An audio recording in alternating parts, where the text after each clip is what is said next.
And welcome back, everybody. We're here for our Day 2 panel session on personality and temperament. We might just quickly run through in case we know that Australia and New Zealand recently woke up. So we'll just run through everyone's names just in case they've missed earlier part of the day's broadcast. So Prescott, would you like to lead off? Prescott Breeden. Monique Udell. Kathryn Lord. Sam Gosling. Mia Cobb. Julie Hecht. James Serpell. Simon Gadbois. Ray Coppinger. Oh, I told him he was supposed to say Tricia McConnell, and I was going to say Ray Coppinger. I missed it. Tricia McConnell.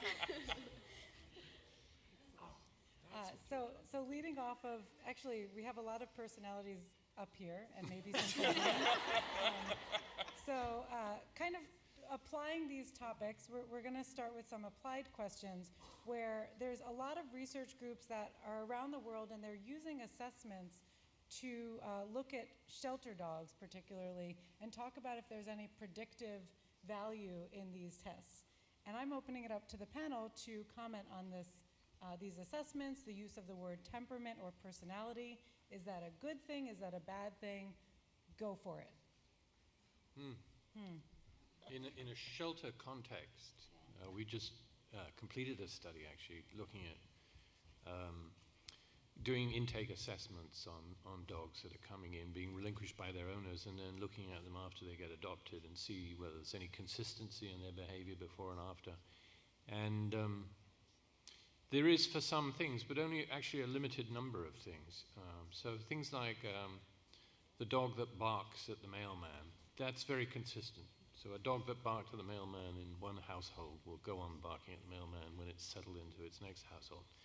But with a lot of behavior, it can change quite radically. And I think that's kind of makes me feel more optimistic that a lot of these dogs that come in because the previous owner has encountered all these behavior problems may not develop those behavior problems when it goes into a better home. And I think that's a sort of a slightly optimistic view. So just any thoughts on this idea that we are using what we might call sometimes temperament or personality assessments, and here we're saying, hey, the dog might be a lot different when it's not in the shelter. Any thoughts on changes that might happen, or any thoughts on discontinued use of tests like this? Because we have a lot of people that might work in these environments. And certainly I know a lot of the assessments that are being used currently have not necessarily been validated. And the decisions or the consequences of the decisions made when shelters are evaluating pets for suitability for rehoming or being euthanized are obviously, quite significant.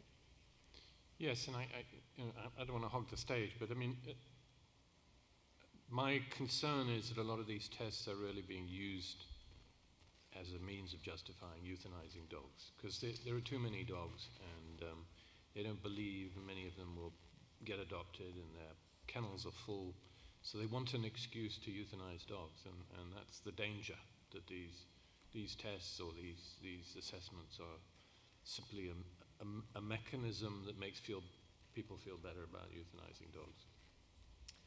But what would be a good, hard decisions need to be made sometimes. What would be a reason? I mean, the alternative is sort of market forces, or which is also is what's used a lot. Well, I think you just have to be not rely on just one assessment method. That would help a bit. Have different types of assessment. So an intake assessment, maybe an aggression test, conducted in a very standardized way. These types of things maybe could give you more predictive power and focus on the things that really do pose a hazard. So seriously aggressive animals. If I could just jump in real quick. I didn't talk today, but I've done a lot of work with temperament tests and specifically the change in behavior over time while dogs are in shelters, and there certainly is a quick change in behavior while they're in shelters. But I think what Sam was saying is true. It's important to somehow assess these animals, and there's obviously some important information, I think, from temperament tests. Certainly having seen hundreds of temperament tests, there are some dogs that quite clearly lie on one side or the other. The problem happens is there's a lot of dogs that lie in this sort of gray area in the middle, and those are the ones that the test doesn't really clearly help. And also the dog that comes in is going through a major trauma, and that alone can make the personality change. So there's a lot of things that need to be looked at in the temperament test, but I don't think it should be dropped. It's very important that they get assessed somehow. Yeah, I agree that people need something, and from both perspectives. I haven't actually seen a lot of shelters who are looking for a test to allow them to sort of justify euthanizing dogs, just to sort of clear out the shelter and make room, although I sympathize with the room issue, but what I see more is pressure on shelters to protect public health and to protect themselves from liability. So to try and decrease serious aggression and dog bites and to protect themselves from lawsuits. On the other hand, I mean, what I mostly have seen is 23 plus years of people who've adopted dogs who don't understand the effect of context and environment on the effect of behavior, and who are distressed and upset. And this isn't just from shelters, it's any dog that's not a puppy, adolescent or older, is like, well, they said he was house trained. Well, he's not house trained in your house, or they said he was wonderful with kids, so once you change the environment, I think we need to work on educating the public, one of our hardest challenges, about expectations and how predictive some of these things are, because the fact of the matter is, no matter how good the tests are, you can't be 100% predictive, but yet people do want things to be a little bit black and white, and I think that's part of our challenge, is getting them to understand that life lives in the colors in between black and white. And just to follow up on that, you did co-author a book, Love Has No Age Limit, and it was about adopting a rescue or an older dog. And so how was that received? Just to educating the public. Gosh, I love her. It was really gratifying. Karen London was my co-author, and we wrote it because we had so many clients who were distressed. They got an 18-month-old dog, and they were upset with some of the behavioral problems, many of which were relatively minor, but they didn't expect them. You expect them with puppies, but you don't expect them with a 12-month-old dog or a 4-year-old dog. And Karen and I both sympathize. I mean, I have a dog I just got 3 months ago. She was 15 months old, and I knew what to expect, and there were still moments of like, what did I do? Who else said that? It was like, what was I thinking, right? What was I thinking? And so people need to know what to expect, and they need a support group. They need a hand to be held, and so it's been very well received, and it's very gratifying. To take a different perspective, and this has come from an audience question from someone who is a behaviour program manager at an animal centre. The question says, from the sheltering world, how can we gently potentially use science to help the dog-loving public accept at least some culling? Because the no-kill movement is forcing many dogs into utterly unsuitable lives and environments. Ray? Yeah. Would you like to comment, Ray? Would you like to comment to that? No, thank you. Would anyone else, perhaps? Kathryn, would you? Sure. So I have seen dogs sitting in kennels for a long time, so there actually hasn't been any real good data showing the decline of behavior. It'd be interesting to actually run a study and see how fast that happens, although Sue Sternberg, who is a fairly big name in the area, claims that it takes about 2 weeks for a dog to fall apart. And so if you consider a dog staying in there for months and months, they just basically shut down, and it ends up being kind of a form of torture. It's just the dog was adapted for one environment, you put them in another environment, they're not suited to it, it's extremely stressful, and they just kind of fall apart. People see it in zoos all the time. They see these animals pacing, and they realize it's not good, it's not good welfare, and that's basically what you're doing to these dogs. So at some point you got to decide. It's the same thing with other euthanasia, right? At some point it's quality of life versus length of life. So do you think it would be fair to say that at the moment science will agree that long-term kennelling is not a great place for displaced dogs. Yeah, and I should mention that there's dogs who are raised in kennels who are perfectly happy to live in kennels, and it's fine for them, right? A dog who grows up in a kennel will think that that's a great place to live, and actually it might be cool to take that dog out of a kennel and throw it someplace else. But if the dog's grown up in a home or a free-living dog like Ray was talking about, and you put it in a kennel, that is not the world it was adapted to. And I think welfare science would probably, for the most part, agree with that as far as the cortisol levels and stuff like that. And just general behavior. There's more and more research coming out about coping styles of dogs in these situations and individual variability that I guess ties in with our personality theme as well. Absolutely. Well, and there is another component of it as well as, space is clearly a limitation, and that's one big problem. The other limitation is often time. But we have done some work that shows, too, just on the sociocognitive realm or the problem-solving realm, that also deteriorates with time in the shelter. But it can be brought back quite quickly, because one of the problems is, as was brought up several times today, sometimes these dogs just need opportunities to work and to engage with things. And so there may be things that can be done to sort of break up that day, or to give them something to do, even if it's just 30 minutes at a time. We found sometimes 30 minutes completely brought back their performance on responsiveness to gestures or problem-solving skills. And so it's hard to say what long-term effect that would have, and that's an area for research. But there might be just little things that could be done that could really improve performance as well, and that's also maybe worth looking at scientifically. Great. Something else that came up, I guess, across different specific examples, but there's a general theme here in regards to other things like the role and relationship of morphology and selecting for certain physical traits. An example that we had was a chocolate Labrador, so selecting for coat colour, and whether we've seen any effect on personality and temperament as a result of that selection. That also came up in terms of, I guess, source of animals and the use of medication, and in terms of the owners that they have and the regions that they've grown up in, so urban raised dogs versus rural raised dogs. Who'd like to comment on that? Right. I start off is that earlier today I told you about my graduate student, not my graduate student, my former student who plants neural crest cells from quail to ducks.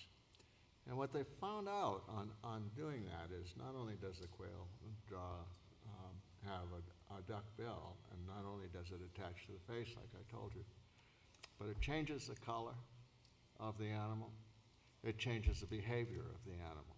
So it's we have it pictured, I don't know whether it's in James's book or not, we have it pictured as a mobile. And so you have color, and you have face, and you have behavior, and so on. If you pull on the color, everything else in the mobile moves. All right. So when you start fooling around with, you're going to select now for chocolate labs. Why are you going to select for chocolate labs? Because you like the color? Whatever. What are you doing to the rest of the animal system when you do select for color? And so I think it was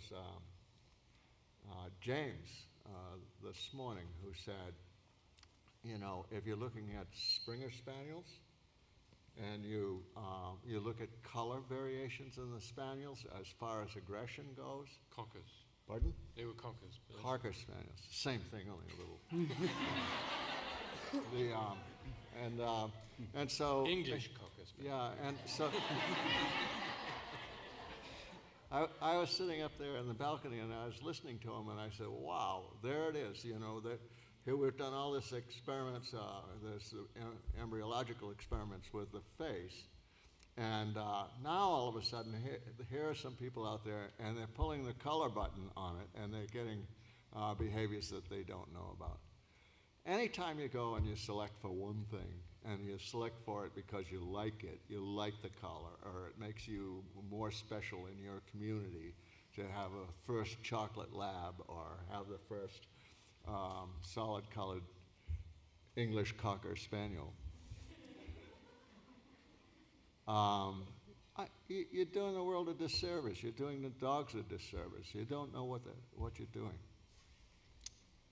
Well, on a similar note, I mean, form dictates function, and is sort of the major tenet of biology, right? You're talking about the shape of proteins, you're talking about the shape of the morphology. Anytime we're talking about shape, it's more than just what it looks like. It comes down to functional aspects. And when we look at like German Shepherd breeding, I've always been worried about seeing the profoundly rounded hips that are moving into the breed, and that squatting look in the back, and it sort of looks like even if the dog's just standing around and it's got its tails between its legs.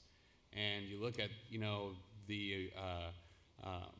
certainly in areas of the Pacific Northwest, there are a lot of German Shepherds with profound anxiety disorders, that are just two sheets to the wind.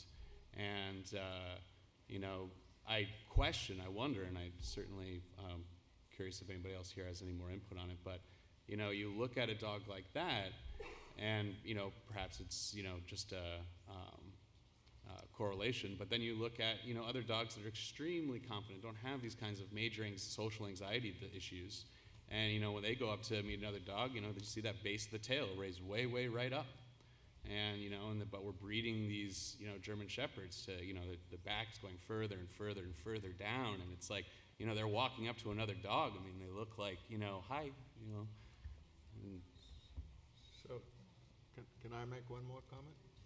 Certainly. This would probably be better answered by Simon than me, and so you can pick up any time you want. Is that I've been involved in several things. Back in the 70s, I worked for the United Nations, and I was stationed in Chad, and there was a terrible drought going on in Chad at the time. And I was sent out to go to villages to see actually what the children were starving of. All right, there's lots of ways to starve to death. And so you'd go out there, and I'd go out there with a pocket full of cookies or something like that, and I'd get the little kids and talk to them or whatever with a translator and ask them what they're doing and stuff. And when I'd do that, I'd go through their hair. One of the first things I would do is I would go through their hair. Because if all of a sudden you start to find that they started to change their hair color, it meant that they had a protein deficiency. They didn't have enough tyrosine in their diet. So it led me to a whole bunch of studies in dogs even on that tyrosine pathway. You say your dogs need protein, but what your dogs need is essential amino acids, which is what proteins are made of. And so what you do is if you deprive the animal, like the human, of the tyrosine, he stops making a compound called DOPA, which goes to dopamine, which he talked about all day and I talked about all day, and it goes also to norepinephrine on the downside, and it goes to melanin. So what happens if the reverse is true. If all of a sudden you increase the amount of melanin, which is what you're doing on a chocolate lab, is you're increasing the amount of melanin, then are you cutting down the path, are you changing the pathway so now that tyrosine is going into melanin and not into DOPA or not into adrenaline? So I remember when I came back from Africa, I had a stepfather who was one of the most bigoted, prejudiced guys you ever wanted to meet, and he would say to me, he'd say, "Oh, you're in Africa and you're studying those black people. Aren't they kind of lazy?" And I say, "Well, they were, but somebody who's only getting 800 calories in their diet a day and they're converting protein into calories so that they just don't die off, they tend to be lazy." And so, so I think the same thing is true with the dogs, and I think that James had it pegged in the morning, and is there a difference in breed? You change the color, you're going to change the behavior, you're going to change the shape, you're going to change a lot of things, and you ought to know what you're doing. Thank you, Ray. Simo, if I can just bring you in a little bit, just one last, opportunity before we farewell the live broadcast. A couple of comments, One, we had a question asked in regards to how much is breed and how much is effect of the owner that they might attract. So, for example, a large strong dog might appeal to a certain kind of owner that might be likely to raise it one way, and a small, tiny dog that you can pop in a handbag might appeal to a different kind of owner. And that then led to the concept of, we touched on culture across different wolf groups yesterday, whether there might be any potential for cultural effects on the personality and temperament of domestic dogs, and whether you would see any parallels potentially. I will have to think about that one. Okay, that's fine. Yeah. We just have been working with some Japanese groups, and they've been using the Seabug in Japan, and we've been comparing the same breeds in Japan and the USA, and the Japanese dogs are different in many, many respects. For the most part, they have worse behavior. Now, I don't, it's unclear to us why they have worse behavior, but there's definitely a cultural difference. And I don't think it's anything about them being genetically different, because most of those breeds were acquired from American populations originally anyway. So there are certainly cultural effects. Sam, have you encountered anything like that with your work across different animal groups to make you think there might be that sort of effect in dogs? To a certain extent. In terms of doing the cross-cultural research, I've done a little bit of cross-cultural research in various domains, and the one thing I've learned is that it's very, very complicated, because you have all kinds of weird effects, just measurement effects, that make it very hard to interpret your results. People have different standards of judgment and use scales differently, and all kinds of things. But just to go back to the previous question, about very briefly, this question of selecting on physical attributes and resulting in a behavioral difference. And you have the opposite, right? You have when you select on the basis of behavior, in terms of the Siberian foxes, that you get a different morphology too. It's clearly linked. All right. Well, I think, do you want to wrap us up? Okay. Well, today we covered personality and temperament, and obviously there's a lot of different ways we can assess these two items. So we're going to finish off day 2 of SPARCS 2014. Tomorrow we'll start bright and early at 9 a.m. for a day of science in training. And our first speaker will be Patricia McConnel at 9 a.m. Her talk is on coyotes, koalas, and kangaroos. So you can take a peek at the schedule, and we look forward to seeing you tomorrow at 9 a.m. Eastern Time. Thanks, everybody.